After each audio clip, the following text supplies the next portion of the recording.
सहनाववतु सहनौ भुनक्तु सह वीर्यं करवावहै तेजस्विनावधीतमस्तु मा विद्विषावहै। ओम शांति शांति शांति। ओम श्री परमात्मने नमः।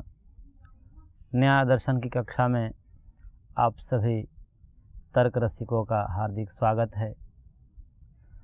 न्याय दर्शन का हम स्वाध्याय कर रहे हैं। पिछली कक्षा में हमने नास्तिक के मत का खंडन के संदर्भ में कुछ चर्चा किए थे।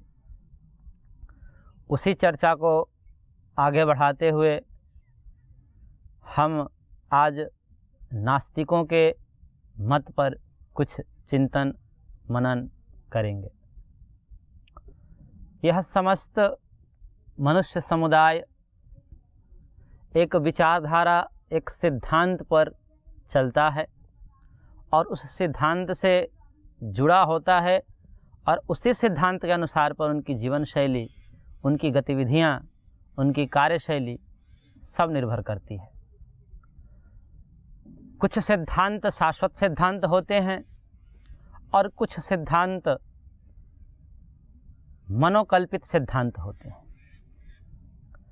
वैदिक सिद्धांत को शाश्वत सिद्धांत माना जाता है और इसे इतर जितने भी सिद्धांत हैं वो सब कपोल कल्पित सिद्धांत माने जाते हैं और उन सिद्धांतों के आधार पर जो साधन का आविष्कार होता है, जिससे जीवन शैली चलती है, वह साधन हमें दुख की तरफ ले जाने वाला होता है और जो शाश्वत सिद्धांत हैं उससे हम यदि परिचित हो जाते हैं तो वह सिद्धांत हमें सुखमय जीवन की तरफ ले जाने वाला होता है, दिव्य जीवन को प्रदान करने वाला होता है।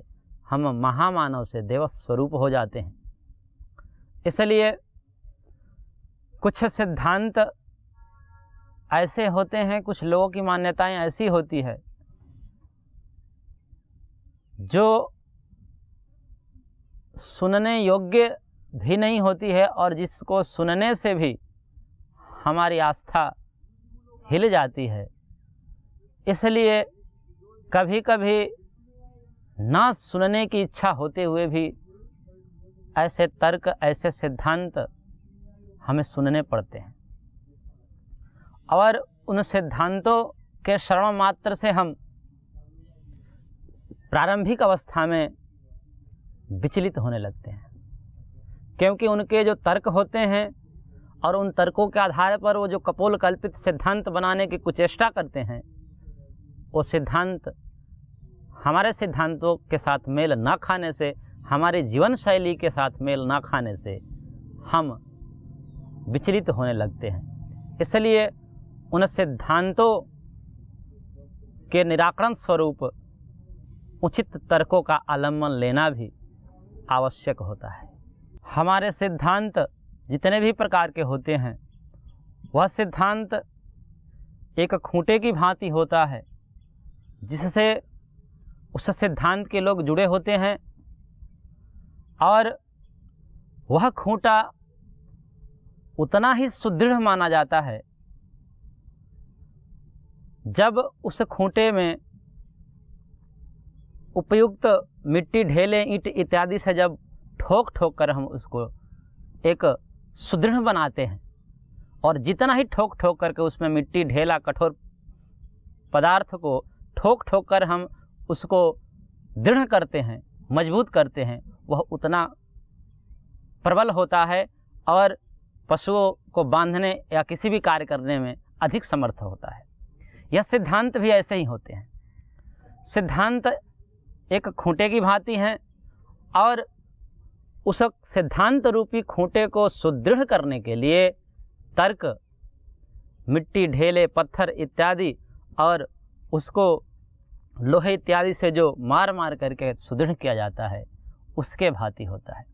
और यह तर्क जितना ही सबल होगा, मजबूत होगा, उतना ही सिद्धांत सुदृढ़ होगा और उस सिद्धांत से जुड़े हुए लोग भी सम्यक रूप से अपना जीवन चरितार्थ कर पाएंगे।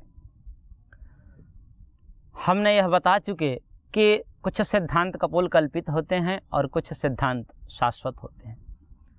जो वैदिक सिद्धांत हैं जिसकी चर्चा हम करेंगे, परंतु तर्क के माध्यम से सिद्धांत दृढ़ होता है, परंतु वह तर्क किस प्रकार का हो, कैसा हो, इसके संदर्भ में पूरा न्याय शास्त्र हमें यही बताता है कि हमारा तर्क किस प्रकार का होना चाहिए, कैसे होना चाहिए। हमारा तर्क कुतर्क न बन जाए, सुतर्क बना रहे।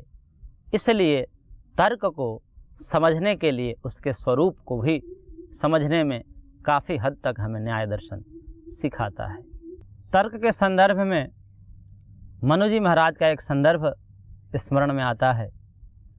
उन्होंने मनुस्मृति में कहा, आर्षम धर्मोपदेशम च वेद शास्त्राविरोधिना यस्तर्केण अभिसंधत्ते स धर्मम वेद नेतरः। अर्थात तर्क हमारा कैसा हो, तर्क से सिद्धांत मजबूत होते हैं और तर्क बल से ही सिद्धांत समझ में आते हैं। लेकिन वह तर्क किस प्रकार का हो, तो मनु जी महाराज कह रहे हैं, आर्षम धर्मोपदेशम च, आर्ष होना चाहिए, धर्मोपदेश के अनुकूल होना चाहिए, धर्मशास्त्रों के अनुकूल होना चाहिए। वेद शास्त्राविरोधिना, वेद शास्त्र धार्मिक लोगों और ऋषि महर्षियों के वाक्यों के अनुकूल होना चाहिए। आर्ष बोलते हैं ऋषिणाम प्रोक्तम आर्षम, अर्थात ऋषियों के जो वचन होते हैं उसे आर्ष कहते हैं। उन ऋषियों के वचन के अनुकूल हो, धार्मिक हो, धर्म के अनुकूल हो, वेद शास्त्र के अविरुद्ध हो, अर्थात उससे विरोध न हो, उस प्रकार का तर्कण यस तर्केण अभिसंधत्ते, उस प्रकार के तर्क से अनुसंधान करो, किसी भी सत्य असत्य का विवेचन करो, वही धर्म कहलाएगा। इसके इतर धर्म नहीं कहलाएगा, नेतरः।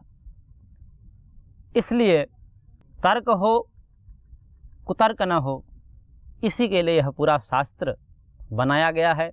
और हमने प्रथम अध्याय के अध्ययन से भी हमें पता चला कि तर्क किस प्रकार का होना चाहिए। और आज एक विशेष चर्चा को लेकर हम उपस्थित हुए हैं।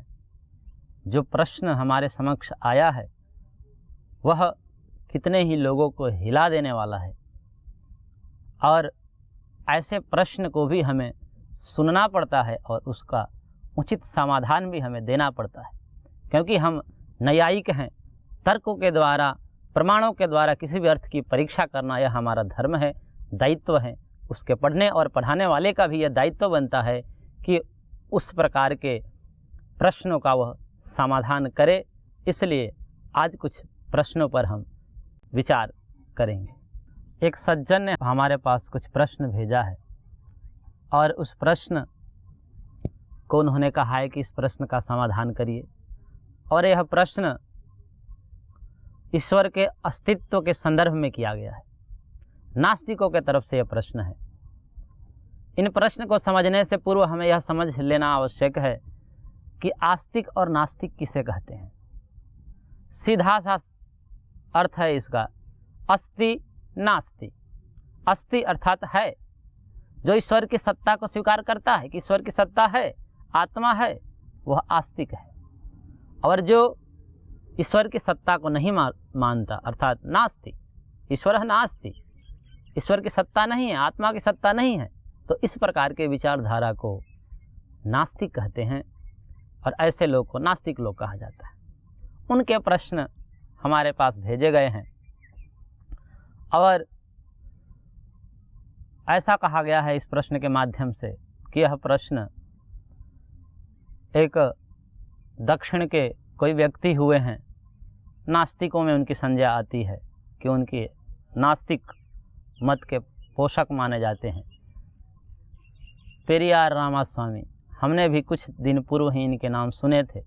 परम पूज्य स्वामी जी महाराज के मुखार बिंदु से कि एक ऐसे भी पुरुष हुए थे जिन्होंने नास्तिक विचारधारा को फैलाने का प्रयास किया है, और उन्हीं के द्वारा यह भेजा गया प्रश्न है। कई प्रश्न है, लंबा प्रश्न है, कम से कम 15 प्रश्न हैं। इस प्रश्न को पढ़ लेते हैं और पढ़ने के बाद हम इस पर विचार करेंगे। इसके निम्नलिखित प्रश्न हैं जो ईश्वर के अस्तित्व को नकारने के संदर्भ में दिया गया है। उस प्रश्न को मैं पढ़ रहा हूँ। ईश्वर से प्रश्न ये कर रहे हैं महोदय कि क्या तुम कायर हो जो छिपे रहते हो, सामने नहीं आते? पहला प्रश्न था। दूसरा है, क्या तुम खुशामद परस्त हो जो लोगों से पूजा कराते रहते हो? तीसरा प्रश्न है, क्या तुम हमेशा भूखे रहते हो जो लोगों से मिठाई, दूध, घी इत्यादि लेते रहते हो? अगला प्रश्न है, क्या तुम मांसाहारी हो जो लोगों से निर्बल पशुओं की बलि मांगते हो? ईश्वर से ये सारे प्रश्न किए जा रहे हैं। क्या तुम सोने के व्यापारी हो जो मंदिरों में लाखों टन सोना दबाए बैठे हो? क्या तुम व्यभिचारी हो जो मंदिरों में देवदासियाँ रखते हो? क्या तुम कमज़ोर हो जो हर रोज़ होने वाले बलात्कारी को नहीं रोक पाते? क्या तुम मूर्ख हो जो विश्व के देशों में गरीबी भुखमरी होते हुए भी अरबों रुपए का अन्न, दूध, घी बिना खाए ही नली नालों में बहा देते हो? क्या तुम बहरे हो जो बेवजह मरते हुए आदमी, बलात्कार होती हुई मासूमों को नहीं सुन पाते? क्या तुम अंधे हो जो रोज़ अपराध होते हुए नहीं देख पाते हो? क्या तुम आतंकवादियों से मिले हुए हो जो रोज़ धर्म के नाम पर लाखों लोगों को मरवाते रहते हो? क्या तुम आतंकवादी हो जो चाहते हो कि लोग तुमसे डर कर रहे? क्या तुम गूंगे हो जो एक शब्द नहीं बोल पाते लेकिन करोड़ों लोग तुमसे लाखों सवाल पूछते हैं? क्या तुम भ्रष्टाचारी हो जो गरीबों को कभी नहीं देते जबकि गरीब पशुवत काम करके कमाए गए पैसे को कतरा कतरा तुम्हारे ऊपर न्यौछावर कर देते हैं? और अंतिम प्रश्न के रूप में दिया गया कि क्या तुम मूर्ख हो? ईश्वर से कहा जा रहा है ये सारे प्रश्न कि क्या तुम मूर्ख हो कि हम जैसे नास्तिकों को पैदा किया जो तुम्हें खरी खोटी सुनाते रहते हैं और तुम्हारे अस्तित्व को ही नकारते रहते हैं? ये सारे प्रश्न उठाए गए हैं और कहा गया है कि इस प्रश्न का उचित समाधान दिया जाए। इन समस्त प्रश्नों को हम न्यायिक शैली में देखें, पक्ष, सपक्ष और विपक्ष की दृष्टि से, तो इन समस्त प्रश्नों में इनका पक्ष ईश्वर है और एक एक प्रश्नों में इनके साध्य विषय अलग अलग हैं। ईश्वर कायर है, ईश्वर मूर्ख है, अर्थात ईश्वर पक्ष हो गया और ईश्वर में मूर्खता, कायरता ये साध्य हो गई इनकी। और यह संदर्भ दिया गया है किसमें? ईश्वर के अस्तित्व को न स्वीकार करने के लिए। तो इन महोदय से पूछना चाहिए कि ये जो प्रश्न पूछे हैं ईश्वर से कि क्या तुम ऐसे हो, ऐसे हो, ऐसे हो, ईश्वर से प्रश्न पूछ रहे हैं कि आप ऐसे हो या ऐसे हो, इस प्रकार से हो, कायर हो, मूर्ख हो, तो सबसे पहले कायरता, मूर्खता, मांसाहारी इत्यादि को सिद्ध करने के लिए ईश्वर की सत्ता को पहले स्वीकार करना पड़ेगा। पहले यह मानना पड़ेगा कि ईश्वर नामक कोई तत्व है और वह ऐसा है, ऐसा है, ऐसा है।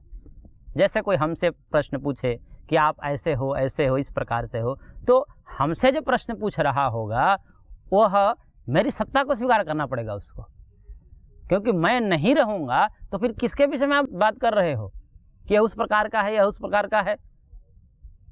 जब उसके विषय में आप ये बात कर रहे हो कि यह ऐसा है, ऐसा है, इसका मतलब कि उसकी सत्ता को आप स्वीकार कर रहे हो। अब अपनी ही बात को स्वीकार करके और अपने ही विरोध बात कथन कर रहे हो, और एक तरफ तो आप स्वीकार कर रहे हो, ईश्वर को पक्ष बना रहे हो, और ईश्वर रूपी वह पक्ष में अनेक आप साध्य को सिद्ध करना चाहते हो, और आपके ही मत में ईश्वर नामक कोई तत्व है नहीं। जब ईश्वर नामक कोई तत्व है नहीं, अर्थात पक्ष ही आपका नहीं है, तो वह साध्य कहाँ टिकेगा? आप किसमें सिद्ध करना चाहते हो? आप किसको कहना चाहते हो कि कायर हो? आप किसको कहना चाहते हो कि मूर्ख हो? जब पक्ष ही नहीं है, आपके मत में तो पक्ष असिद्ध है, ईश्वर नामक सत्ता है ही नहीं। जब ईश्वर है ही नहीं तो मूर्ख कौन होगा? ईश्वर होगा तब हम उस पर विचार कर सकते हैं कि यह क्या है, कैसा है, मूर्ख है या क्या है। जब ईश्वर है ही नहीं तो कौन मूर्ख, कौन विद्वान? न्यायिक शैली में इनकी बात की जाए तो इनका हेतु जो है हेत्वाभास है। आश्रया सिद्ध नामक हेत्वाभास जिनकी चर्चा हमने किया था, आश्रय ही सिद्ध है, इस हेतु का आश्रय ही सिद्ध है। यस्य हेतु आश्रयो न विद्यते स आश्रया सिद्ध। जिस हेतु के पक्ष अर्थात आश्रय ही सिद्ध न हो, इस प्रकार के हेतु को आश्रय सिद्ध नामक हेत्वाभास कहा जाता है। न्याय के पंचावयों की शैली में इन प्रश्नों को ढाला जाए तो यह इस प्रकार से बनेंगे। इनकी प्रतिज्ञा होगी ईश्वर कायर है, हेतु होगा छिपे रहने से, सामने नहीं आने से। दूसरा का यदि बनाया जाए कि ईश्वर खुशामद प्रस्त है, प्रतिज्ञा इनकी होगी, और इनका हेतु होगा पूजा कराते रहने से। ऐसे ही तीसरे को भी बनाएंगे, ईश्वर भूखा है, इनका हेतु होगा मिठाई दूध घी आदि लेते रहने से। इसी प्रकार समस्त इनके प्रश्नों को हम प्रतिज्ञा और हेतु की दृष्टि से देख सकते हैं। और ईश्वर पक्ष होगा और कायरता, खुशामद प्रस्त, भूखा, मांसाहारी, सोने का व्यापारी, व्यभिचारी इत्यादि सब इनमें साध्य हैं। पक्ष ईश्वरी हैं और उनमें अनेक धर्म इनको साध्य करने हैं, और इन्हीं के मत में ईश्वर होता नहीं। अब ईश्वर होता नहीं तो आप किस में साध्य करना चाहते हो? यदि आप ईश्वर में ये सब दोष जो आप दिखा रहे हो साध्य करना चाहते हो, सिद्ध करना चाहते हो, तो सबसे प्रथम पक्ष को स्वीकार करना पड़ेगा। ईश्वर को स्वीकार करके अब उस पर विचार करना पड़ेगा कि ईश्वर ऐसा है, ऐसा है, ऐसा है। यदि आप नहीं मानोगे तो ये आपका मत ही असंगत है, अतार्किक है। जब है ही नहीं वो व्यक्ति तो ये तो ऐसे ही बात हो गई कि बंध्या का पुत्र बहुत मधुर गाता है। जब बंध्या का पुत्र ही नहीं होता तो मधुर गाने का प्रसंग कहाँ से आ गया? या उसमें अमुक अमुक प्रकार से दोष या गुण दिखाने की कहाँ से जरूरत पड़ गई जब वो है ही नहीं? तो इस प्रकार से यह सब तर्क कुतर्क है और यह अपने साध्य को सिद्ध करने में सर्वथा असमर्थ है। इस प्रकार से हम ऐसे लोगों की विचारधारा को समझ सकते हैं कि इनकी तार्किक शक्ति कितनी है। एक तरफ ये कहते हैं कि ईश्वर है नहीं, और दूसरी तरफ उसमें ये गुण हैं, ये दोष हैं इत्यादि कहते हैं। दोष ही दिखा रहे हैं, गुण तो दिखाने का इनका कहाँ सामर्थ्य है? ये तो दोषदर्शी ही हैं। दोष या गुण दिखाने के लिए सबसे प्रथम शर्त होती है जिसमें गुण दोष दिखा रहे हो उसकी सत्ता को स्वीकार करना पड़ेगा। यदि उसकी सत्ता को ही स्वीकार नहीं करोगे तो किसमें दोष गुण दिखाओगे, किसमें दिखाओगे? यदि सत्ता मानते ही नहीं हो तो फिर दोष या गुण का कथन ही क्यों? यह कथन करना ही आपके मत को असिद्ध करता है। या तो आप ईश्वर की सत्ता को स्वीकार करिए या आप इस मत को हटाइए, क्योंकि यह हेतु आपके ही कथन के विरुद्ध जा रहा है, आपके ही सिद्धांत के विरुद्ध जा रहा है। इस प्रकार से एक ही तर्क से ये सारे प्रश्नों का समाधान समझ लेना चाहिए और एक ही तर्क से ये समस्त इनका मत, इनका आक्षेप खंडित हो जाता है। कुछ और प्रश्न भी उठाए जाते हैं, कुछ और प्रश्न भी हमारे पास आए हैं, जिसमें एक प्रश्न यह है कि ईश्वर या आत्मा होता तो अभी तक, क्योंकि आप लोग अर्थात आस्तिक लोग हमको कहते हैं कि जो ईश्वर की सत्ता को स्वीकार करने वाले हैं, आत्मा की सत्ता को स्वीकार करने वाले हैं, उनको ये कहते हैं कि आप लोग यह मानते हो कि ईश्वर और जीव, ये आत्मा जो है सबके अंदर विद्यमान है, सबके अंदर रहता है। यदि वो शरीर के अंदर रहता है तो आज तक जो चिकित्सक हैं, डॉक्टर है, सर्जन हैं, क्यों नहीं खोज पाए इसको, क्यों नहीं देख पाए? यह इनका प्रश्न है। इस प्रश्न का उत्तर यह दिया जाता है कि यह जो आक्षेप है तब किया जा सकता है जब यह कहा जाए कि चिकित्सक, डॉक्टर या वैज्ञानिक इस स्थिति पर पहुंच गए हैं, इतना विज्ञान उन्नत हो गया है कि अब इसके बाद कुछ खोजना संभव ही नहीं है। अब आगे संभावना ही कुछ नहीं है। जितना खोजा जाना था वह समस्त खोजे हो चुकी हैं। तब इसके बाद यह कहा जा सकता है कि अब अभी तक तो आत्मा नहीं मिला, तो अब क्या मिलेगा, क्योंकि अब तो जितना खोज होना था वो समाप्त हो गया। यदि ऐसा कोई कह रहा हो, ऐसा यदि मान रहा हो कि विज्ञान की जो पहुंच थी वो समाप्त हो गई है, जितनी खोजें थी वो हो चुकी हैं, अब इसके आगे होने की संभावना नहीं है या नहीं हो सकती, ऐसी मान्यता मानने पर ही यह प्रश्न किया जा सकता है और यह आक्षेप संगत हो सकता है। यदि ऐसा नहीं है तो इंतजार करिए आप। हो सकता है वैज्ञानिक खोजते खोजते ऋषियों की भांति उस चेतन तत्व तक ही पहुंच जाए और उसको खोज कर ले। खोज का तात्पर्य, इनका कहने का तात्पर्य प्रश्न में यह था कि जैसे लीवर, किडनी इत्यादि चीड़ फाड़ करके देख लेते हैं चिकित्सक, वैसे ही यह क्यों नहीं दिखता। तो देखने का तात्पर्य क्या है, यह हमने पूर्व के ही अंकों में बता दिया था कि देखने मात्र से वस्तुएं, न देखने मात्र से वस्तु नहीं होती है, कहना अत्यंत असंगत बात है, क्योंकि इसका हमने निराकरण पूर्व की कक्षा में कर दिया था और वहीं से इनका खंडन समझ लेना चाहिए। और इनको यह भी समझना चाहिए कि जो चेतन तत्व हैं वह जड़ तत्व का साक्षी है, प्रेरक है। जैसे बिजली होता है, बिजली क्या करती, यंत्र को चलाती है। बिजली बनाने वाले क्या बिजली को देखता है कि उस यंत्र को चलते उसके क्रियाकलाप को देखकर उसका अनुमान करता है कि इसमें बिजली है। बिजली थोड़ी दिखती है, बिजली तो क्रिया के द्वारा उसका अनुमान किया जाता है कि बिजली इसमें है, इस यंत्र में बिजली है, क्योंकि यह क्रिया कर रहा है उसके कुछ क्रियाकलाप को देखकर। ऐसे ही चेतन तत्व इंद्रिय से ग्राह्य नहीं है, अतीन्द्रिय है, वह इंद्रियों से अग्राह्य है, अगोचर है, वह समस्त जड़ तत्वों का प्रेरक है, उसी से ये समस्त क्रियाकलाप होते हैं। इस प्रकार से इन प्रश्नों का समाधान समझ लेना चाहिए। जो भी प्रश्न दर्शकों के मन में भी हो तो वह वैदिक यूट्यूब चैनल के कमेंट बॉक्स में अपने प्रश्न डाल सकते हैं या अन्यत्र मैसेंजर आदि की तरफ से भी भेज सकते हैं। आज की कक्षा को यहीं विराम देते हैं, शेष अगले अंक में। ओम पूर्णमदः पूर्णमिदं पूर्णात् पूर्णमुदच्यते पूर्णस्य पूर्णमादाय पूर्णमेवावशिष्यते। ओम शांति शांति शांति।